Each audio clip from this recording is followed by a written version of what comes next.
નમસ્કાર વિદ્યાર્થી મિત્રો, કૌશલ્ય એકેડમીમાં ફરી આપનું ખૂબ ખૂબ સ્વાગત છે.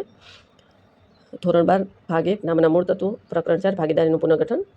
આપણે ભાગીદારીના પુનઃગઠનના આગળના વિડીયોમાં આપણે ભાગીદારીનું પુનઃગઠન એટલે શું, પુનઃગઠન શા માટે કરવામાં આવે છે, નફા નુકસાનના પ્રમાણમાં ફેરફાર કઈ રીતે થાય છે, ત્યાગનું પ્રમાણ, લાભનું પ્રમાણ અને ભાગીદારી પેઢીની મિલકતો અને દેવાને પુનઃમૂલ્યાંકન ખાતે લઈ જવાનું, એની જે કિંમત છે એ કઈ રીતે ફેરફાર થાય છે, આના વિશે જાણ્યું. આજના વિડીયોમાં આપણે પુનઃમૂલ્યાંકન ખાતામાં જે હિસાબી અસરો આપવાની છે એ જોઈએ. તો જે મિલકતો અને દેવા છે એમાં જે કંઈ ફેરફાર થાય એની પુનઃમૂલ્યાંકન ખાતે અસર આપવાની હોય, નવી જોગવાઈ કરવાની હોય, અથવા તો નહીં નોંધાયેલ મિલકતો હોય, અથવા તો નહીં નોંધાયેલ દેવા હોય, એ બધા જ ચોપડે લઈ આવવાના.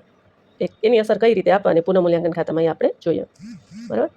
નફા નુકસાન ખાતાની બધી જ અસર આપવાની હોય માટે એને નફા નુકસાન હવાલા ખાતા તરીકે પણ ઓળખવામાં આવે છે. તો આજના વિડીયોમાં આપણે શરૂ કરીએ પુનઃમૂલ્યાંકન અંગેની હિસાબી અસરો. તો મિલકત અને લેણામાં વધારો થાય તો નફો કહેવાય, એટલે પુનઃમૂલ્યાંકન ખાતામાં જમા સાઈડ આવે. મિત્રો ખાસ સમજો, કોઈ પણ વ્યવહારથી નફો થાય તો પુનઃમૂલ્યાંકન ખાતામાં જમા સાઈડ આવે. એવી જ રીતે દેવા જોગવાઈમાં ઘટાડો થાય તો પણ નફો થાય, જે દેવું ચૂકવવાનું છે એમાં હવે ઘટાડો થાય છે એટલે પણ નફો કહેવાય. મિલકત લેણામાં ઘટાડો થાય તો ખોટ જાય. કોઈ પણ વ્યવહારથી ઘટે, નફો ઘટે અથવા તો નુકસાન થાય તો એ પુનઃમૂલ્યાંકન ખાતામાં ઉધાર સાઈડ આવે. એવી જ રીતે દેવા કે જોગવાઈમાં વધારો થાય તો પણ ખોટ જાય. ક્યારેક ધંધામાં નહીં નોંધાયેલ મિલકતો હોય એ ચોપડે લાવવાની હોય તો નફો થાય, અને એવી જ રીતે નહીં નોંધાયેલ દેવા ચોપડે લાવવામાં આવે તો નુકસાન થાય. મિત્રો તમારે એટલું જ ધ્યાન રાખવાનું છે કે મિલકતો અને દેવાની કિંમતમાં જે ફેરફાર થાય એમાં જો નફો થતો હોય તો પુનઃમૂલ્યાંકન ખાતામાં જમા સાઈડ આવે, અને એ વ્યવહારથી ખોટ થતી હોય તો પુનઃમૂલ્યાંકન ખાતામાં ઉધાર સાઈડ આવે. બરાબર. હવે છે મિલકતો અને નફા નુકસાન હવાલા ખાતું કેમ કહેવામાં આવે છે. આ વિભાગ બીમાં પણ પ્રશ્ન પૂછાય છે, માટે આપણે જોઈ લઈએ. મિલકતો અને દેવાની કિંમતમાં થતા ફેરફારોની અસર એટલે કે હવાલાની અસર પુનઃમૂલ્યાંકન ખાતામાં આપવામાં આવતી હોવાથી પુનઃમૂલ્યાંકન ખાતાને નફા નુકસાન હવાલા ખાતું તરીકે પણ ઓળખવામાં આવે છે. અહીંયા પુનઃમૂલ્યાંકન ખાતાનો નમૂનો તમને મેં દોરી બતાવ્યો છે, ઉધાર અને જમા. તો તમને ખ્યાલ જ છે, આપણે અત્યારે જોઈએ ઉપરથી કે કોઈ પણ વ્યવહારથી જો મિલકતમાં કે લેણામાં વધારો થાય તો પુનઃમૂલ્યાંકન ખાતામાં જમા સાઈડ આવે. ચોપડે મિલકત નોંધવાની બાકી રહી ગઈ હોય એ મિલકત નોંધવામાં આવે તો એ પણ પુનઃમૂલ્યાંકન ખાતામાં જમા સાઈડ આવે. મળવાની બાકી આવક એટલે કે લેણું કહેવાય, એ પણ પુનઃમૂલ્યાંકન ખાતામાં જમા સાઈડ આવે. અગાઉથી ચૂકવેલ ખર્ચ એ પણ લેણું કહેવાય, માટે એ પણ પુનઃમૂલ્યાંકન ખાતામાં જમા સાઈડ આવે. એવી જ રીતે દેવામાં જો ઘટાડો થાય તો એ પણ નફો કહેવાય, માટે પુનઃમૂલ્યાંકન ખાતામાં જમા સાઈડ આવે. હવે ઉધાર સાઈડ જોઈએ તો મિલકતની કિંમતમાં ઘટાડો થાય તો નફો ઘટે, માટે પુનઃમૂલ્યાંકન ખાતામાં ઉધાર સાઈડ આવે. દેવામાં વધારો થાય, ખાલખાત અનામતની જોગવાઈ કરવામાં આવે અથવા તો દેવાદાર પર વટાવ અનામતની જોગવાઈ કરવામાં આવે તો પુનઃમૂલ્યાંકન ખાતામાં ઉધાર સાઈડ આવે. ચૂકવવાના બાકી દેવા હોય અથવા નહીં નોંધાયેલ દેવું હોય તો પણ પુનઃમૂલ્યાંકન ખાતામાં ઉધાર સાઈડ આવે.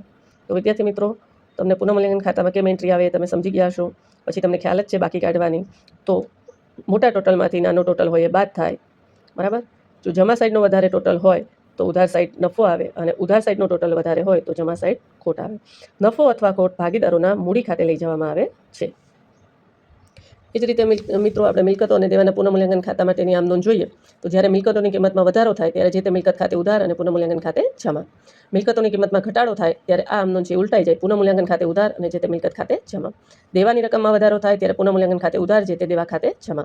અને દેવાની રકમમાં ઘટાડો થાય તો આ જ આમ નોંધ ઉલટાઈ જાય, જે તે દેવા ખાતે ઉધાર, પુનઃમૂલ્યાંકન ખાતે જમા. હવે મિત્રો, જ્યારે કોઈ ચોપડે મિલકત હોય અથવા તો મળવાની બાકી આવક કે અગાઉથી ચૂકેલ ખર્ચ વિશે કોઈ હવાલા હોય અથવા તો ચોપડે નોંધવાના બાકી હોય કંઈ પણ મિત્રો ખાસ ખ્યાલ રાખજો, આ બધી જ વસ્તુમાં નફો થતો હોય. બરાબર. તો જે તે મિલકત ખાતે ઉધાર, મળવાની બાકી આવક ખાતે ઉધાર, અગાઉથી ચૂકવેલ ખર્ચ ખાતે તે પુનઃમૂલ્યાંકન ખાતે જમા. એવી જ રીતે જો કોઈ જોગવાઈ કરવાની હોય નુકસાન સામે, દાખલા તરીકે દેવાદાર પર ખાલખાત અનામત, વટાવ અનામત વગેરેની જોગવાઈ કરવાની હોય તો પુનઃમૂલ્યાંકન ખાતે ઉધાર, તે ખાલખાત અનામત ખાતે જમા, તે દેવાદાર અનામત ખાતે જમા.